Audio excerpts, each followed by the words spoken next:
I'll just start by asking, how many of you have very vivid memories of Katrina and its aftermath, right? He says you guys, your hand has to go really high.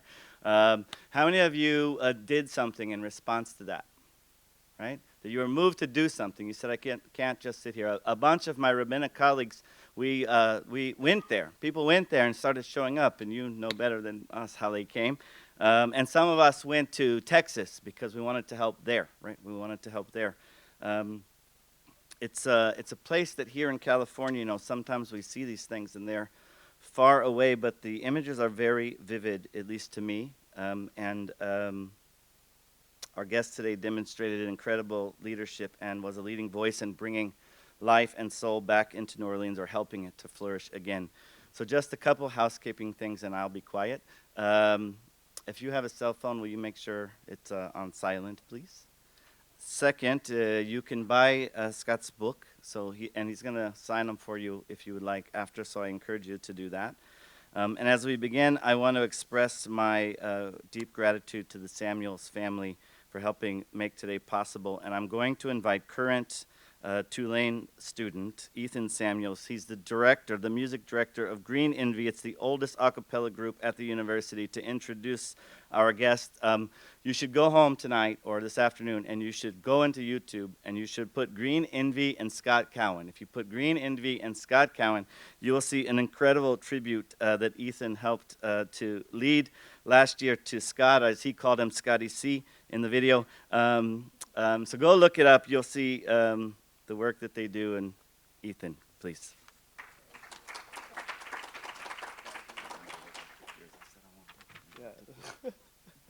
Thank you very much, Rabbi Oren. I'm very, very thrilled to be back in Los Angeles to tell you a little bit about President Scott Cowen. So Scott Cowen, President Emeritus and Distinguished University Professor of Tulane University, served as Tulane's 14th president. Time magazine named President Cowen one of the nation's top 10 best college presidents, and he was one of only 4 university leaders nationwide to receive the 2009 Carnegie Corporation Academic Leadership Award. In 2010, President Cowen was elected to the American Academy of Arts and Sciences, one of the world's most prestigious honorary societies. That same year, he was appointed by President Barack Obama to the White House Council for Community Solutions, which advised the president on ways to reconnect and empower young people who are neither employed nor in school. In 2012, President Cowen was named chair of the Association of American Universities. In response to Katrina, President Cowen was appointed to the city's Bring Back New Orleans Commission and was charged with leading a committee to reform and rebuild the city's failing public school system.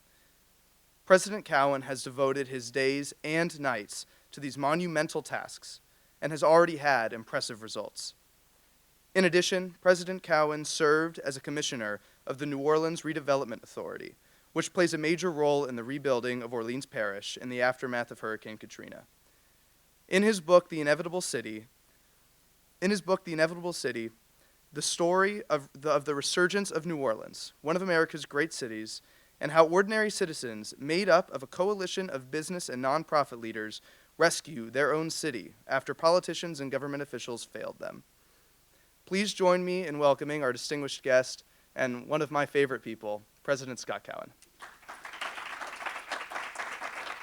Thank you so much. Why did I write this book? And I would say the primary reason was it was therapeutic. When I wrote it, I had no idea whether anyone would buy it, much less read it. And quite honestly, I didn't much care. And the reason I wrote it is, for about 4 or 5 years after Katrina, I was not able to get in front of an audience and talk about Katrina without breaking into tears. I could not write about it and finish a sentence or a paragraph. And I actually went to see somebody about it and said, I don't understand why I can't talk about it after all these years, or I can't write about it after these years. And they said, what you probably don't read is you have some remnants of post-traumatic stress that you don't even realize. Because after the aftermath of Katrina and working on it all the time, it was adrenaline that was keeping you forward. And once that adrenaline started, then the reality of what happened and what's ahead of you was there. So I felt that at some time I had to just get the story out of my system, and that's what led to the book itself. The second reason I wrote it is it's a remarkable story. Not the book, the story. It's a remarkable story.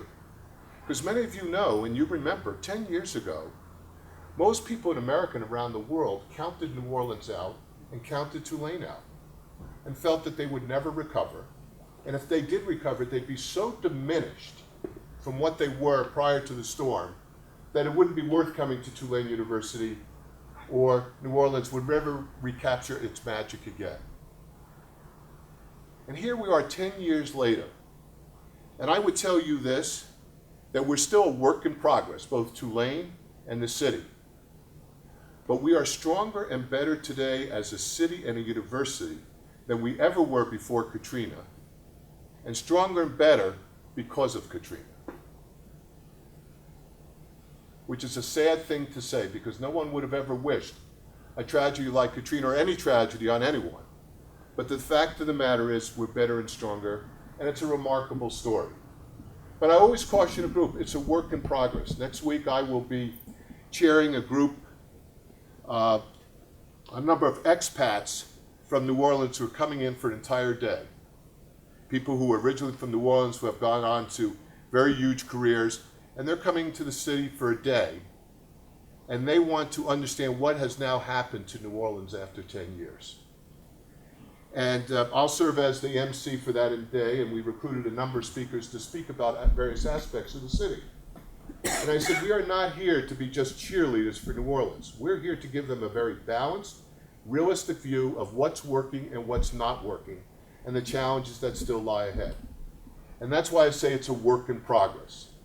But it's a work in progress where I believe the trajectory is headed in the right direction.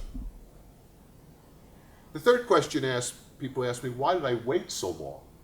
So why didn't I write the book in the 4th or 5th year after Katrina? Why did I wait basically to the 9th? And that was, I knew that I could not write and publish this book while I was still president of the university. For those of you who have read it already, you know why, because I have some very harsh words for a lot of people, including the President of the United States, the Secretary of Homeland Security, the governor of the state, the mayor at the time, and a number of other people. And people advised me, please don't be president when the book comes out. God knows what they'll do to Tulane because of it. So my timing was almost right. It came out June 16th, and I actually retired as president July 1st, so I missed it by 2 weeks. My general counsel, when it came down, she said, you couldn't have waited 2 weeks? I said, I don't control the publisher, and I don't think FEMA is sitting in Washington, D.C., waiting to read my book to figure out how they're going to handle Tulane University. But that's why I waited. I also waited so long because I think we needed some distance from the event to see what was really going to happen in the city. If we had written it in the 3rd or 4th year, it would have been a totally different book than it was when you write it in the 8th or 9th year. So those are the 3 questions that people ask me most often. What I want to just discuss briefly with you today, and then get your questions, because that's always the most interesting part of this, is what were the major takeaways for me? What did I learn from my own book writing it? So let me tell you about 5 or 6 of the takeaways for me. The first one is that I really understand the meaning of Tikkun Olam for the first time in my life. We have heard the words, we know what it means, but I don't know that all of us have ever done it in such a way that it's touched your life, so you have had an integral part of repairing the world, in this particular case, New Orleans and Tulane University. Every one of us who was in New Orleans when this event happened afterwards had to make a decision. Do we stay or do we go? Interestingly, at the time that Katrina happened, I was a finalist for another presidency at an Ivy League school. And when Katrina happened, I simply called and said, I'm withdrawing. and I've made my mind up that I'm going to finish my career out in New Orleans and Tulane. And nothing will distract me from that. And the reason is, I thought back to say, this is my moment, this is my time, this is my place. Those of us who reach that conclusion, whether you're Jewish or Catholic or Buddhist or whatever it may be, I think now sit back and say, we're glad we made that decision. We did not leave it at that time. We stayed, and we did what we could. For me, that was very important. And that is probably the most important, in many ways, Jewish lesson I've got out of my own experience. Associated with that, I really understand the notion of silver linings now. Because out of every great tragedy, there has to be some good that comes out of it. And it's interesting, when you think about silver linings, I was being roundly criticized after Katrina by a lot of people, you may not realize this, for some of the changes I made at Tulane University. And the claim was, I use this as an opportunity to do what I always wanted to do at Tulane, but couldn't get done. I used it as an opportunity. I always found that to be somewhat comical because it seemed like I had a plan and I knew Katrina was happening and I'd enact that plan afterwards. Nothing could be further from the truth. But the fact is, when a great tragedy happens, those that are there afterwards have an obligation, have a responsibility to make sure that something like that never happens again. And if it does happen again, it doesn't have quite the consequences that it did the first time. So feeling that responsibility and that obligation was very important. And the reason I say that is that I go around, and I can't tell you the number of cities and audiences I've spoken to in the last 4 to 5 months about the book. And the audiences are all different. You would be surprised. But I all talk to them about, at a time, a moment of crisis or disaster in your life is the time to begin to look about re-energizing, reimagining who you are and self. It's not a time to say, failure is here and there is no future. So that was a major takeaway, both of those together. The second thing that was a major takeaway for me is I learned a lot about how to set individual, organizational, and community goals and priorities. You know, I don't know if I asked you the question in Los Angeles, what are the 5 highest priorities this community has for itself? I suspect if I have 30 people here, I'll get 30 different responses. True of every city. Most organizations would respond the same way, and many individuals may not even have a list. And quite honestly, after Katrina, we didn't have a list in New Orleans. But when the mayor, who created the Bring New Orleans Back Commission, we were tasked to come up with the list of priorities. And for the most part, we got it right. And we're still working on those priorities today. And we could talk about them later on during the Q&A. But this notion is, if you don't have the goals and you don't have the priorities as an individual, an organization, or a community, how in the world do you get on a pathway to anything? By the way, I will simply say this. The first and foremost goal after Katrina for New Orleans was to rebuild the flood protection system. Our feeling was if we didn't do that, there would be no reason why anybody should ever come back to New Orleans. And I'm pleased to tell you, 9 years later, $14 billion spent. We have essentially rebuilt and fortified and strengthened that flood protection system. But the job is not done. It will take another 50 years and $80 billion to finish the job. And you may say, is that on levees? What is that on? It's on the destruction of the wetlands and the barrier islands. The reason we had Katrina is that over decades and decades, the barrier islands and the wetlands have been destroyed. So when a storm comes, there is nothing to break the back of that storm until it hits a levee. And there's no levee you can build that will be strong enough to take the worst of storms. The other priorities, as I said, we could talk about later on.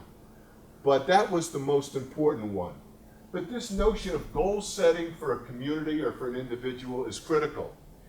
Next year, when I go back to the classroom, you know, my field happens to be economics, my field happens to be finance, but I'm actually going to go back and teach a course in leadership.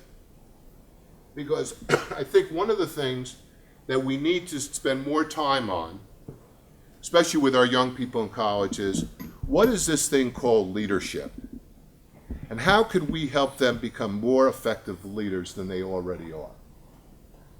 Because if there's something that our world is missing, quite honestly, here in the United States, and this is no political statement for anybody, it is leadership. You can never have enough of it. And later on, I'll say a few more words about that. So that's the second takeaway about priorities. And you'll read them. Every chapter is on a different priority, but told through the eyes of individuals who were impacted by that priority. Third thing is, the rabbi said it, and he said correctly. The federal government failed New Orleans and Louisiana. The state failed itself and New Orleans, and the city failed itself. The only reason New Orleans is here today is because private citizens got together and they did it themselves. They rolled up their sleeves and they said, our city is not going to go under for lack of someone else. And by the way, during that time period, I must have met with President Bush several times, and he was genuine in his desire to make things better.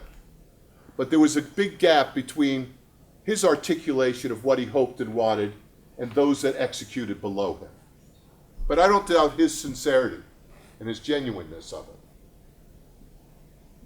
But it was individuals who did it.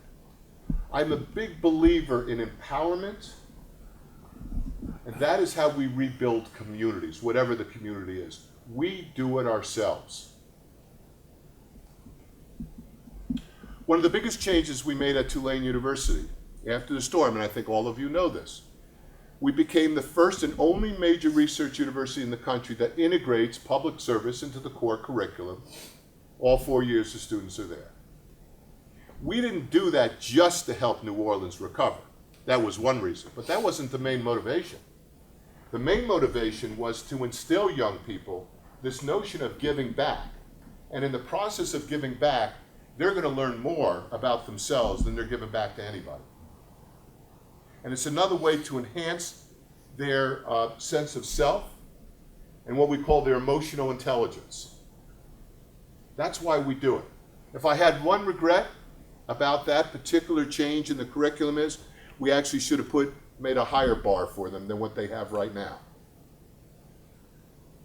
There's no other major research university in the country, by the way, will ever replicate it. I can tell you that with great certainty. No one will ever replicate it. And the reason is, no faculty at any major research university would ever approve such a change. Remember, we did that in the fall of 2005 when people weren't there because we had to make some changes. If we had to put that to a group vote, it would never have gone through because it would require too much of a transformation of thinking and the curriculum. 9 or 10 years later, now it's part of the culture of the institution, so people don't think twice about it. It's just who we are and what we stand for. But why? I want them to get that sense of empowerment and making a difference right away. And for years, I would tell a group, and I don't know if Ethan remembers it or not when they came in, one phrase I always use, everything else I always tried to make new every time I spoke, but one phrase was the same. When we pass from this earth, no one will ever remember us for what we did for ourselves. They will only remember us for what we did for others. You started that task with your children from the day they were born. Our job is to continue that. So this notion of civic empowerment and how that has to be the groundswell around the country is, to me, one of the most important takeaways from Katrina. The next one, the fourth one, is most cities that are going through or trying transformation are treating the symptoms, but they're not treating the causes. They're treating the symptoms, but not the causes. So I happened to speak in Detroit about my book the day they got out of bankruptcy. And they were extraordinarily proud of themselves. I had a huge audience, 250 people, huge, that they had just got out of bankruptcy. And I said, that's nice, but boy, you haven't begun to turn this city around. And I could see by the audience was, and I said, that's a symptom. Why are you in bankruptcy? And I said, you know, here are two answers why. You have one of the worst public school systems in America. And now you're seeing the cumulative effect of having one of the worst public school systems in America. The second thing is you have one of the highest poverty rates in America in your city. That's the cousin to a lack of education. And then you have the third thing. You have one of the highest percentages of what we call disconnected youth in America. That's 16 to 24-year-olds who don't have a job, half of whom don't even have a GED or a high school degree. You put those three ingredients together, that's why you're in bankruptcy. So now you're out of financial bankruptcy, now you got to get out of the other kind of bankruptcy. By the way, New Orleans, you could say the same thing about them prior to Katrina, right? Prior to Katrina, we had the 97th worst public school system out of the top 100 in America, 97 worst. The school board was being investigated by the FBI. We had gone through 8 superintendents in 9 years. This is what was going on in New Orleans before Katrina. And then people wondered, and we had more blight than any other city per size. And people were wondering why. Well, because we had a very bad public school system, and we have very high levels of poverty there. So what happens in our communities, we've got to start getting at the root causes, and that's poverty, and that's education. Now, that doesn't mean you can't do those things simultaneously. Treat the symptoms and treat the causes. You know where I learned that lesson? I didn't learn it in New Orleans. I learned it from living in Cleveland, Ohio for 25 years. When I moved to Cleveland, Ohio, in the early 1970s, Cleveland was known as the mistake on the lake. That was his name, the mistake on the lake. The mayor's hair had caught fire. The Cuyahoga River had caught fire. It was a joke. And that's when I moved there. And I remember someone saying, why did you move to Cleveland? I said, I see opportunity here. But what I saw in the 80s then was a resurgence of Cleveland. But the thing was they treated all the symptoms and they never got to the causes. So what happened is there was a resurgence in the 80s, a resurgence in the 90s, and now it has just come on down again. But the good news is they now learned the lesson and they're building back up again. Now they're focusing on education. And I'm extraordinarily proud of Cleveland for what they're doing.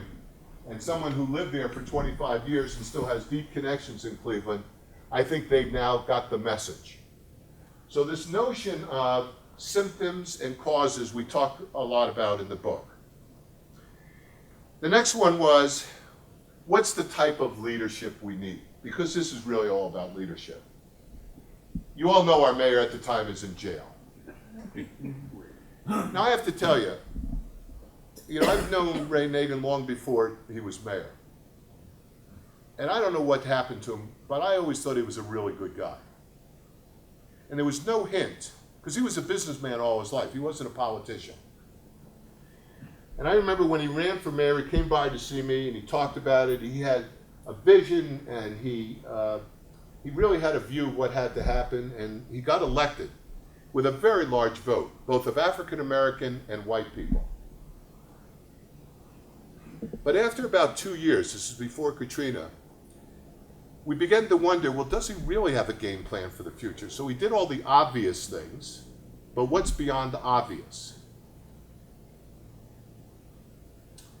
And he was coming up for re-election before Katrina, and we kept pressing him. That is, we have something called the Business Council. It's the CEOs of the 30 largest organizations in New Orleans, about what his future would be if he was re-elected.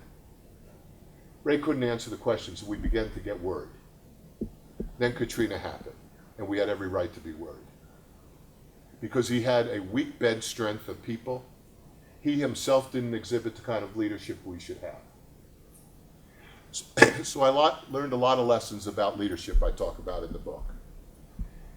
I'll tell you the 4 most important attributes I saw in the most successful leaders after Katrina, and I still to this day see. The first one is resilience. This uncanny ability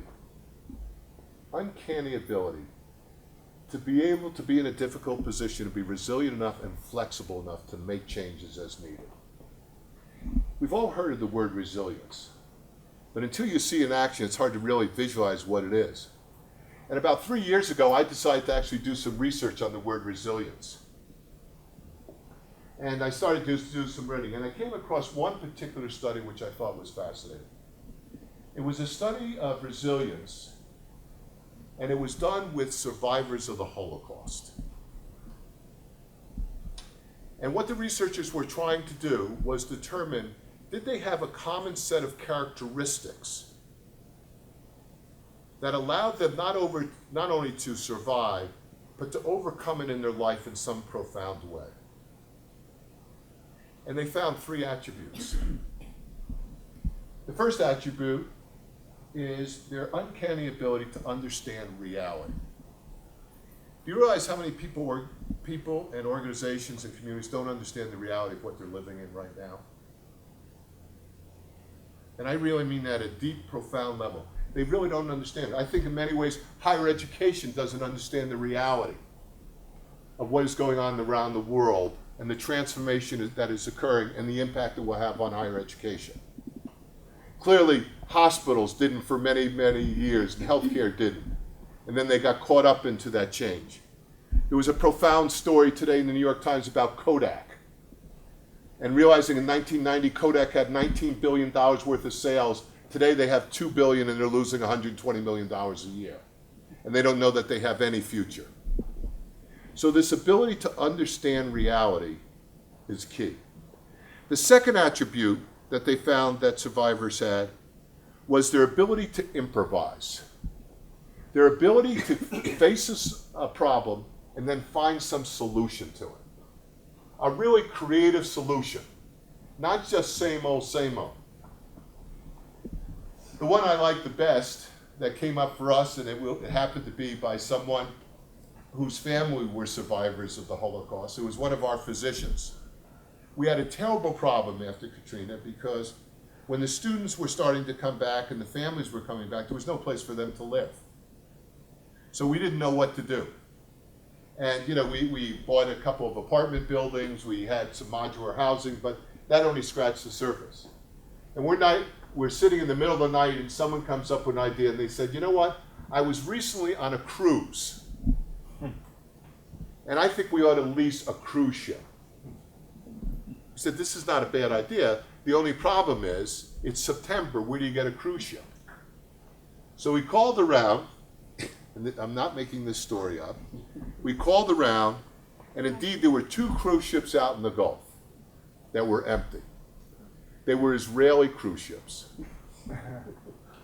And I have to say, they were moderately priced, given they had no one on board.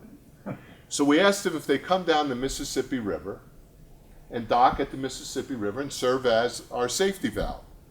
Well, one of them could do it.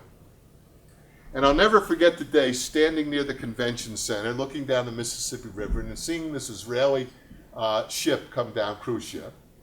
And you couldn't miss it, by the way, because it had Star David on the side of it. So it's coming down there. And I'm thinking to myself, oh my gosh, I just don't know about this.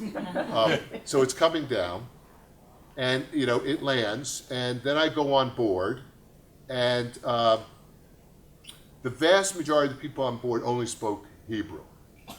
Now this was a problem for me, because I didn't speak fluent Hebrew at all. But somehow we were able to make it out. And lo and behold, they were with us, by the way, for 5 months, and was very helpful. But the funny part of the story is, about 5 hours after they docked on the Mississippi River, I get a phone call from a reporter. And they said, we just saw a ship come down the Mississippi River and dock. I'm not making this up. The reporter says, "Why are they here?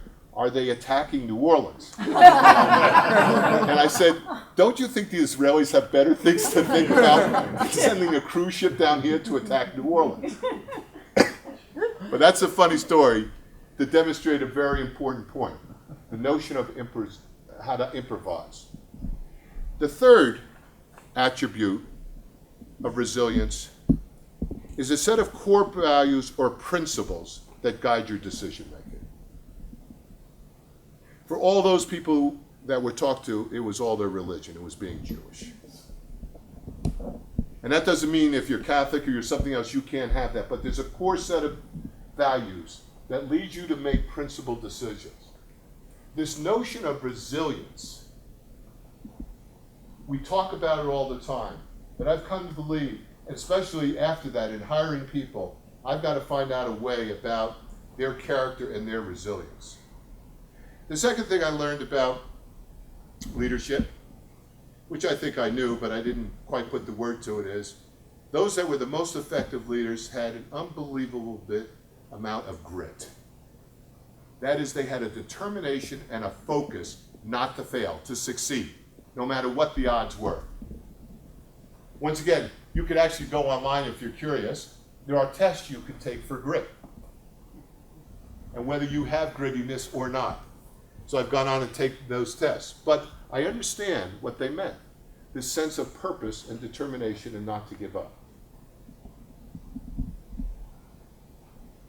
The third thing was that the most effective leaders not, and Ethan, I'm going to make sure you understand this, were not necessarily the A students. Now, I would never suggest to a student that they not get A's. What I would suggest to them as important is to develop the capability of emotional intelligence. Self-awareness, self-control, self-management, and empathy. The ability to relate to other people and bring them in. And that quality was very important. So I learned a lot about leadership.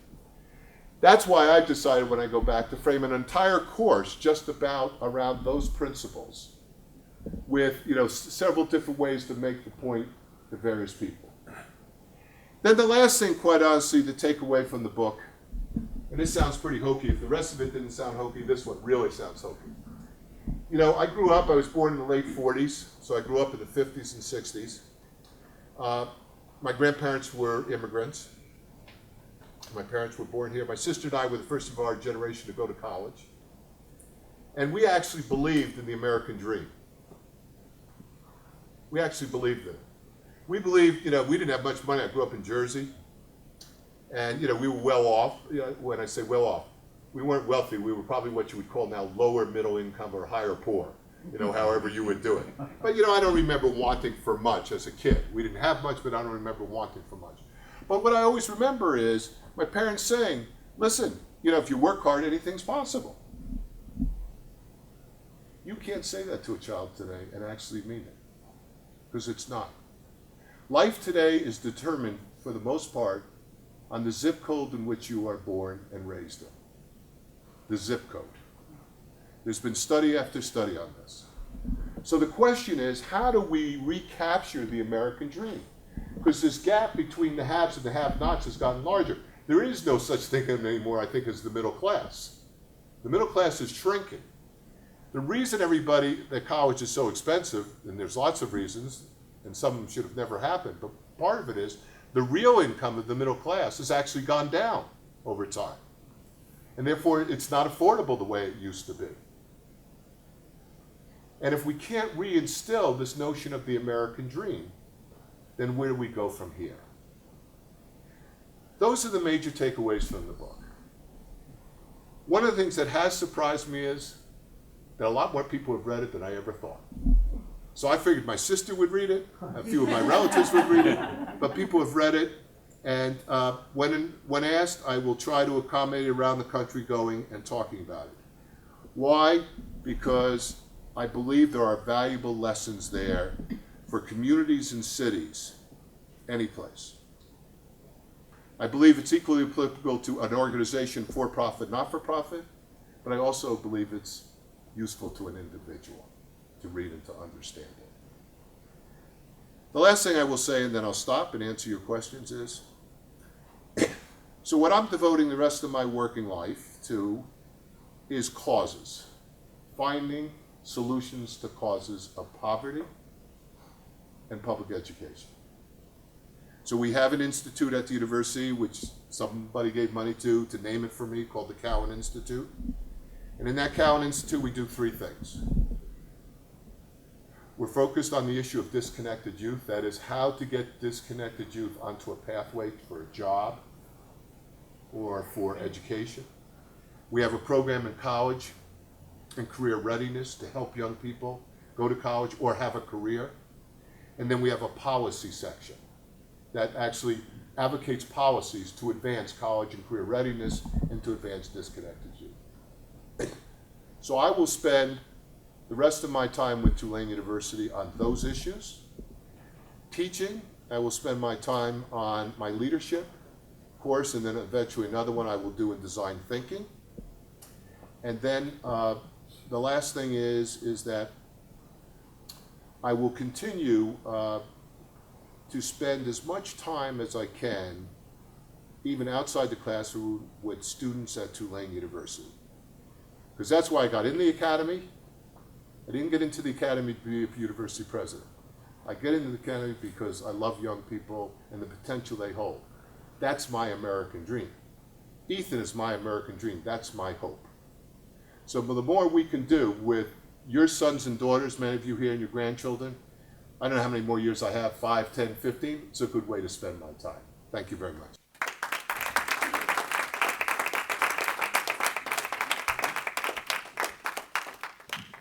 You can say, wow. So if it's okay, I'm going to ask about 5 questions, and then I'll turn it all over. Is that all right? You're very kind. Thank you. I'm trying to be brief in my answers. So You don't need to be. First, I need to apologize, I think, because there's not a brass band and no music, right? So if there's no music, it's not a cultural event.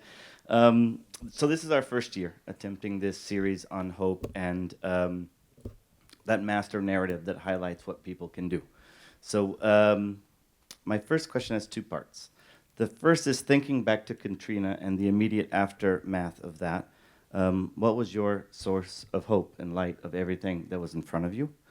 And you write in your book that hope is needed, but it is not a strategy. That's a quote from him. Hope is not a strategy. So can you elaborate more on the role of hope? You know, it's interesting. I was asked that question many times after Katrina. What is it about my background that gave me that hope, you know, that sense of going forward? And I actually spoke from the being at the Central Synagogue in New York about that question about 8 years ago. And I said there were 3 things. One is I could not read or write until I was in 3rd grade. And therefore I had a very, very difficult time growing up because it was diagnosed years later that I had dyslexia, but at that time it was undiagnosed. And there were a few people, though, that didn't think I was stupid or lazy or didn't care. They thought something was wrong, and they invested time and energy. Right. And I always remember those people who invested time and energy. So I looked like a lost cause, and you know, hopefully they would be proud they're not alive today. That they would say that was time well spent. So I don't believe in lost causes. I believe there's a way. The second thing was, you know, my religion.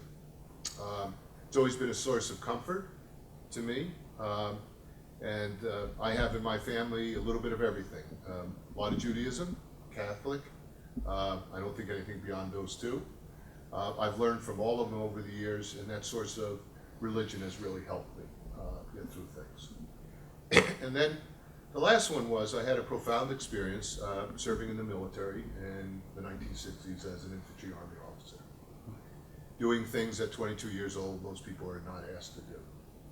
So all of those sort of gave me that fortitude to go forward. With the note that hope is not a strategy, you know, I learned that from a former good friend of mine who was a former Secretary of the Army, Gordon Sullivan. He actually wrote a book called Hope is Not a Plan. And you just can't spell hope to people without also mixing reality into it. So if you read a lot of my emails in the weeks and aftermath after Katrina, I would talk about hope, but I would talk about reality because people are not stupid. They have to know what the reality is. But then you have to be able to say, but there is hope. And here is the pathway to hope. But we have to work hard to do it. So I believe hope is a very powerful motivator, but it's got to be mixed in with reality if it's to have credibility. Great, thank you. So you speak in the book about your the overall improvements of the city. You talked about the flood protection, what she mentioned.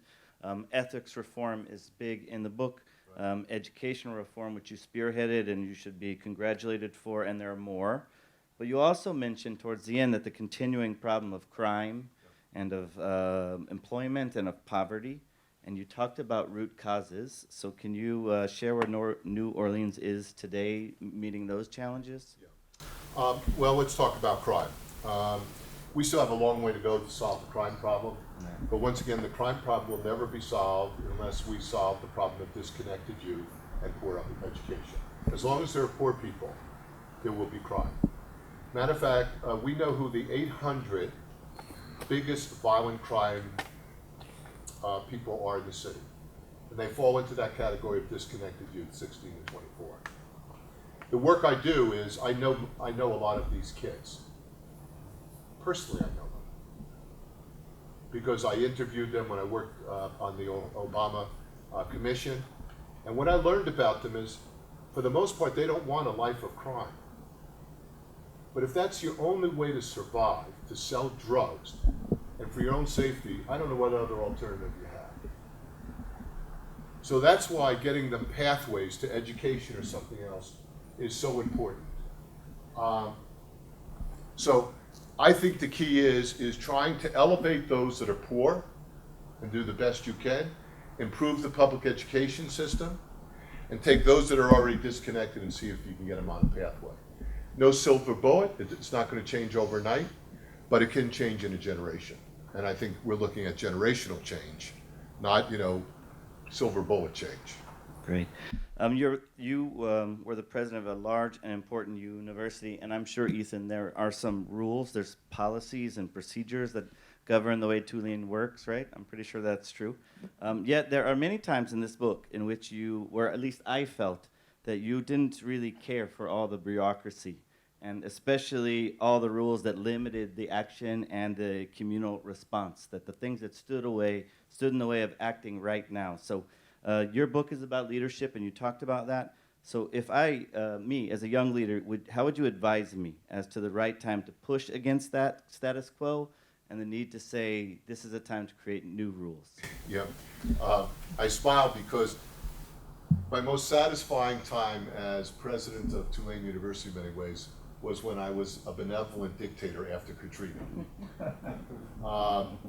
And I don't believe, that people should be benevolent dictators, but you get frustrated when you're in these roles, especially in your large organization, of the speed by which you can get things done and the lack of creativity. So by the time there's an idea on the ground level and it bubbles up through all the layers, it's a lousy idea, excuse the French here, a very bad idea. The question is, how do you instill innovation? So what I say to young people, Rabbi, is you have a voice, you use your voice. And your voice is more powerful when it's actually backed by facts. So I don't have a lot of time for folks who feel a certain way but can't back it up with something. But if they can back it up, they ought to be speaking up. They ought to be listened to. And anyone who shuns them, I think, is not the kind of leader that I think we need. Because what you do need as a leader is you need to be surrounded by people who are not afraid to speak up, but they speak up with, as I said, with data and facts, so they're credible. And any good leader is going to weigh that and then decide ultimately what should be done. Great. So I have two more. You talk about innovation. When I read your writing about innovation, and you said it for a city or for a corporation or a not-for-profit, I actually thought a lot about the Jewish people. Right? That you write in there that one of the pillars of the university is to is that you have to introduce new ideas and new ways to do things, and at the very same time, hold on to the unique culture of the place where you are. And that's what I see in Jewish life a lot, right? This need to say there has to be something new, but this is the way that we've always done it. So can you speak about the process of introducing new ways to think and work and how that is balanced and how you preserve the past and a unique culture? You always have to be cognizant of history and how Christian history informs the future. But there always has to be a sense of there must be new and better ways to do things. And balancing those two. So you never throw away the history. I think that's, to lose context is a mistake. But we're going through an interesting thing right at Tulane, and it does go right to the Jewish community.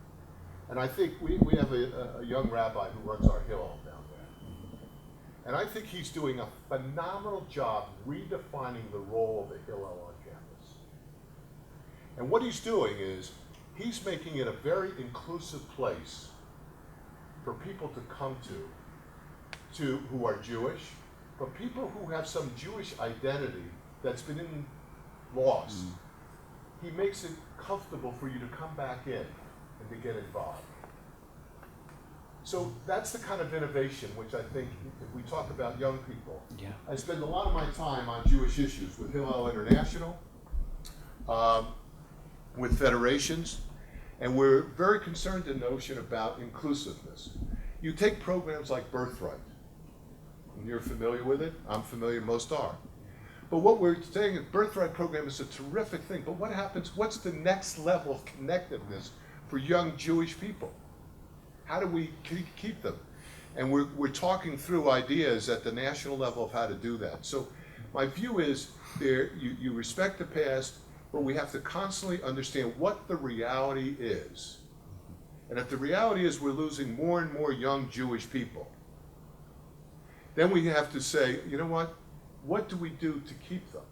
And what do we do to increase the circle? And it's not to say to someone who's maybe grandparent was Jewish and their parents weren't Jewish, well, you can't be here because you're not Jewish. I don't think that's the right thing to do, quite honestly, is to embrace them, to bring them back in. And that's going on right now on college campuses all over. So I believe that kind of thinking has to be instilled, whether it's Jewish identity or in our colleges and our universities on whatever issue there is. Great. My last question for you is, Passover is about remembering, right? I mean, we tell the story again and again and remember that you were a slave in a strange land and all of the values that come out of that story. And I'm wondering what New Orleans has done to remember, and we're coming up on 10 years, and what will happen in August? Yeah, what you'll see in August is a number of events. For example, we'll be doing a very big one on education. When I say we, not just Tulane, but the wider community. So there will be a number of events that will come together starting in August and probably go through the fall, taking stock of where we are in New Orleans and what needs to be done. If I have any concern about that is that as we present those, we really do understand the reality of where we are right now. And we're not where we should be.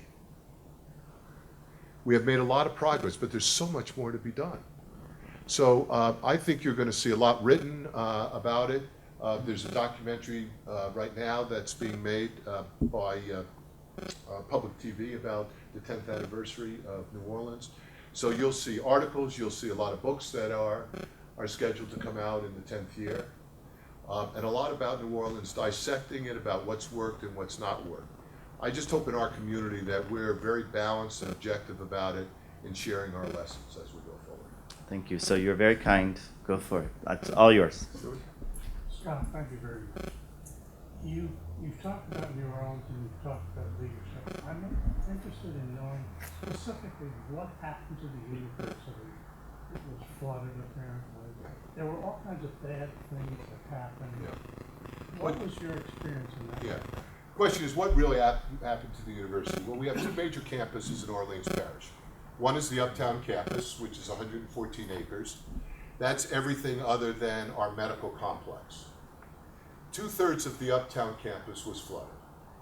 2/3, 84 buildings. And we actually had to close the university for an entire semester. The first university to close its doors since the Civil War. Our downtown, where the hospital was, our school of medicine, that was flooded. And there was floodwaters down there probably for several weeks. And we had to relocate our school of medicine to Houston, Texas. So for all intents and purposes, we didn't exist in the fall of '05. Our students were scattered all over America. I was just talking to one of the families. Which one was it? Whose child, yes, right here, was a sophomore at the time, right? Went to another college or university. Matter of fact, the students that who were at Tulane in '05 attended 597 different colleges and universities in the fall of '05. 597. How do I know that? Because we have a quilt in the 1834 room in the LBC that has the locations where all the kids were. And the majority of those came back, Stuart. That's the good news. What people forget is the following year, the entering class size was half of what it was supposed to be. Half. And that stayed with us for 4 years. The financial implications of that. So it was 7 years before enrollments, got right back up again, and enrollments are now at all-time highs. The other thing is we lost $650 million. Now, all of that, with the exception of $100 million, we recovered from one source or another. But there's still $100 million worth of debt on the balance sheet that we never could repay back, so we're paying interest on it. So by any measure, it was catastrophic. To this day, we still have remnants, of the Katrina thing. Now, they're smaller every single year, but they're still there. No one can imagine what it was like unless you were there at this time. At that time, you just can't imagine how bad it was. I mean, we moved the entire senior group to Houston, Texas, for 3 months. I stayed mostly in New Orleans, but I would go to Houston from time to time. I had a grandchild that was born a week before Katrina. I didn't see him for 2 years because we never could leave campus. We were at it all the time. So it was horrific by any standard. But that was us. I mean, the city was going. We were much better off than the city and just about everybody else in the city. I mean, even the population of New Orleans today is 100,000 less than it was pre-Katrina. 100,000 less. So, it was bad. It was bad by all stretches. Yes. Did the Loyola administration work closely with you? Was there interconnectivity?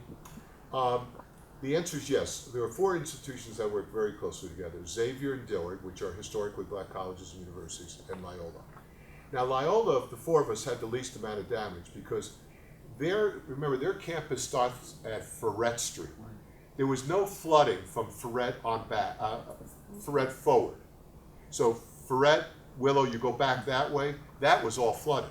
St. Charles wasn't flooded. So they had no flooding.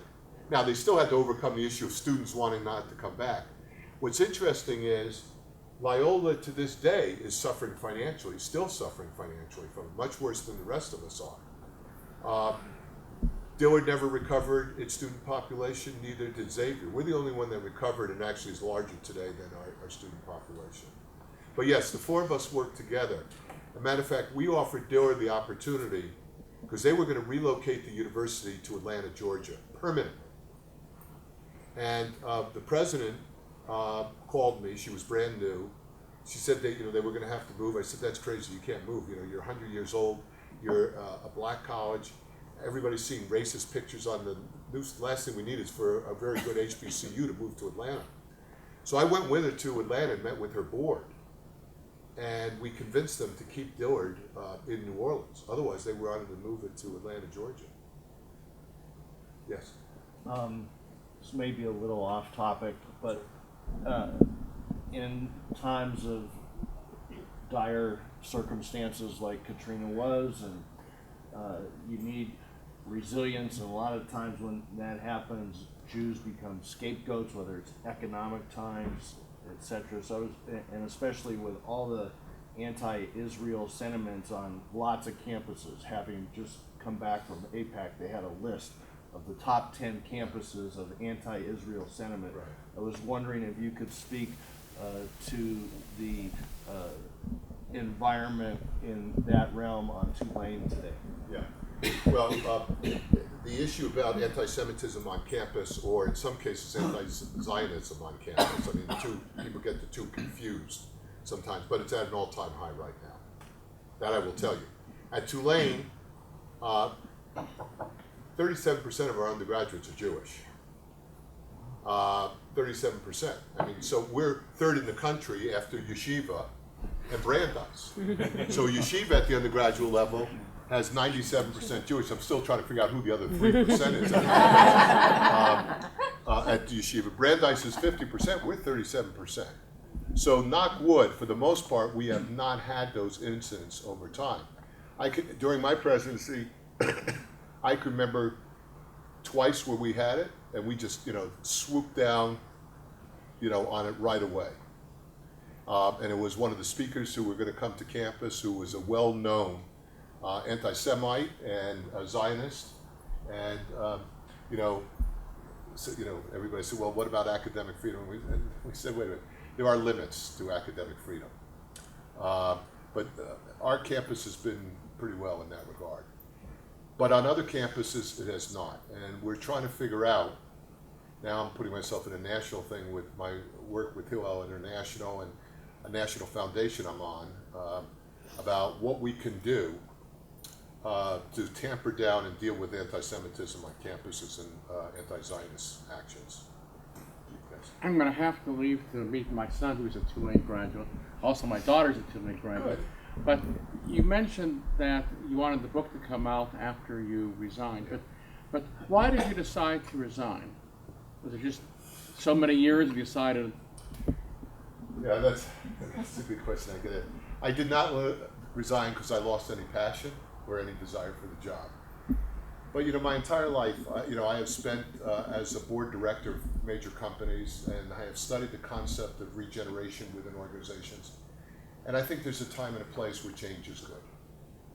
And for as long as I ever stayed at that university, I would have always been associated with Katrina.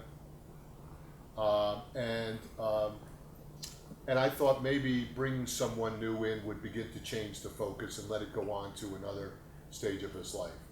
But it was never because I lacked I have as much passion, and enthusiasm today as I did when I started the job. And that was a tough decision. The other thing that influenced me, but it was taking a toll on my wife. And it's not easy being the spouse of a university president. Now I have to say, the board hired me in the first place because they loved my wife. I was a traveling specialist. She was, they bestowed on her the title, the only one in the history of the university to actually be First Lady Emeritus of the place, because of the way she treated it like it was her own place. Quite honestly. But it was taking a toll. I traveled constantly, worked 7 days a week all the time. Of course, she says I still do that now, but it was those two factors. I don't second guess myself on that, but I get asked that all the time. The board kept saying to me every year, well, wait, and they did it for the last 3 years, let's kick the can down the road. You don't have to make that decision now. And I finally went to them and said, you know what, you're never going to make the decision, so somebody has to make the decision. I'm making the decision. I'm retiring. Thank you. Yes. So the governmental collapse, the lack of support at all those different levels. You foresee a functioning government that can handle? What would that look like? Yeah. That's different. Well, there were lots of changes because of Katrina. There's something called the Stafford Act. The Stafford Act is the guidelines of how you handle an emergency in America. What Katrina demonstrated was it was woefully inadequate, the Stafford Act. That has now been changed. So you will notice that after Hurricane Sandy, the response was quicker, it was more powerful, even though they still have their issues there. So there have been changes. But our country still has a difficult time with catastrophic things that took an entire city or a state almost out out of operation. But it is better today than it was back then. I think, quite honestly, my personal view was, and I'm a little disappointed, when Barack Obama was running for president, and actually he said it on our campus, because he was on our campus, he said if he became president, FEMA would report directly to him. And we thought that was a good idea. So, if there's an emergency, it's the president speaking to one person. Never happened. It still reports to Homeland Security. So a lot of people believe it's lost some of its focus because it's part of Homeland Security, and that bureaucracy you talked about has hindered it. Yes? You talked about the importance of education and how poor the New Orleans education system was. What specific recommendations did you make to that to turn them around or improve them? Yeah. There were really two things, quite honestly. One, we exercised something called force majeure, which was, because of an act of God, we got rid of all the unions. And I don't think the unions in and of themselves were the problem, but quite honestly, we closed down the unions. But I want to be careful. I don't think they themselves were the problems, but rebuilding of school system, we needed to have complete flexibility. The second thing was, we did a very exhaustive community effort to get views from everybody. We brought in experts from all over the world. And we decided what we had to do was, best practices in the world for running high quality schools was to decentralize decision making down to the school level. So to get rid of the levels of bureaucracy that are with centralized systems and put the dollars down at the school level and give the principals autonomy. So we decided to create a system of autonomous schools. We subsequently used the vehicle of charters, okay? Now a lot of people misunderstand charters. They argue about charters, and it's a stupid argument because charters are neither good nor bad. It's how they're executed. They can be executed poorly. What we also did was we decentralized, but we invested very heavily in human talent. Principals, teachers, we allowed the market to determine what the pay ought to be, all the sort of basic things you would do, so we decentralized it. Now, to this day, there's still great debate about it. So in New Orleans, 92% of the kids in K-12 education are in charter schools, 92%. The second highest in America is Detroit. Third highest is Washington, D.C., and they're at the half of the rate we are at. Anything else? Yes. The classes that you're going to be teaching in leadership will be taught starting this No, it will be next spring. And they're undergraduate or? Only undergraduate. I only want to teach undergraduates. It's interesting because for the 25 years before I came to Tulane, I only taught graduate students. And now I only want to deal with undergraduates because I figured that's the hope that somebody else can take care of the graduate students. So I'm going to do undergraduate. And we're going to do a different model here, and I don't know if it's going to work. So the School of Liberal Arts is starting a new minor in leadership and management in the School of Liberal Arts, which I think is a good idea. So the kids in liberal arts can have an opportunity to take some courses in management rather than relying on the business school to get the courses, because the business school is oversubscribed right now. And then we created a program several years in social innovation and social entrepreneurship.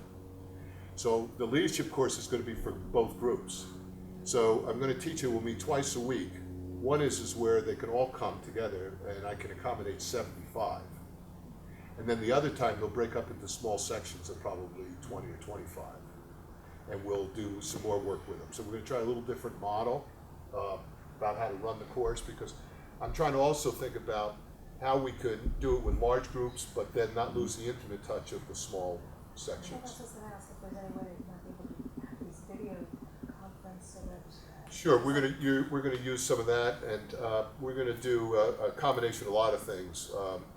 Live case studies, that is, real situations going on right now in America or an organization and how you would deal with it. We'll have some where we'll bring in some very prominent leaders to come on in and have some time with them. We'll do some theory work with them so they understand both the theory and the practice of it. And when we teach leadership, the most important thing I want them to understand is this distinction between direct leadership and indirect leadership. Direct leadership is where you hold a title, and because you hold your title, you have at least the mantle of leadership. But the most powerful leadership is really indirect leadership, where you don't have any title. You're just a person.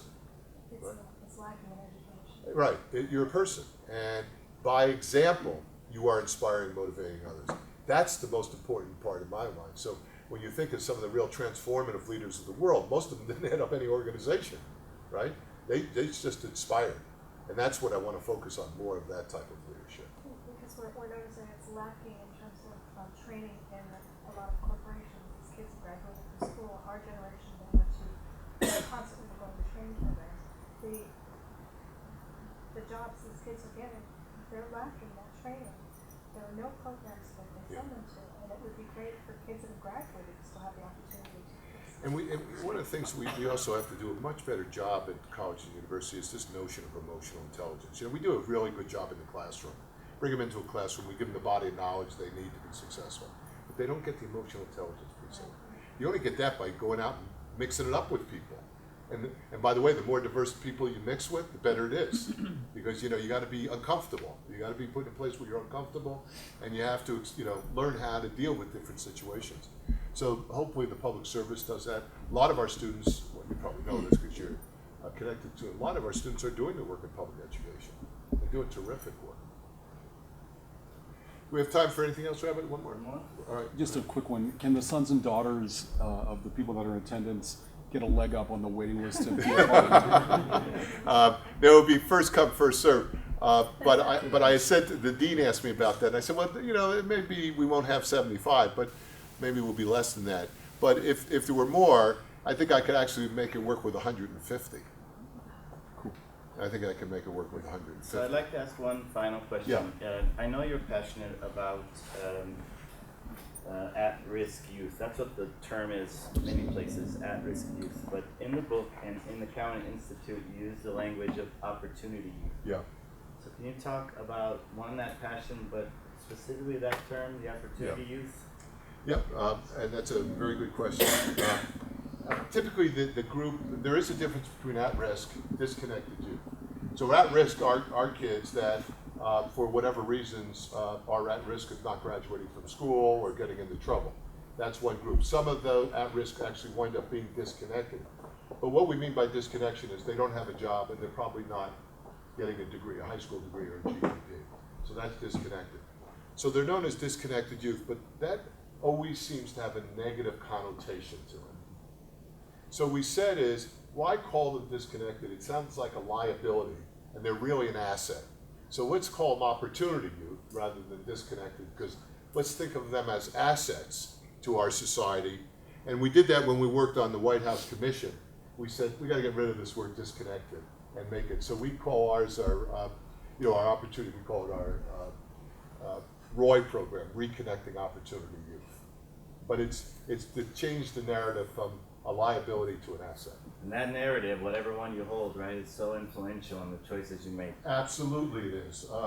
And people always ask the question, well, why don't you call them, because they could be called disconnected, they could be called disengaged, but that's all negative. And we've got to show the positive side of what these young people are capable of doing. So let's thank Scott.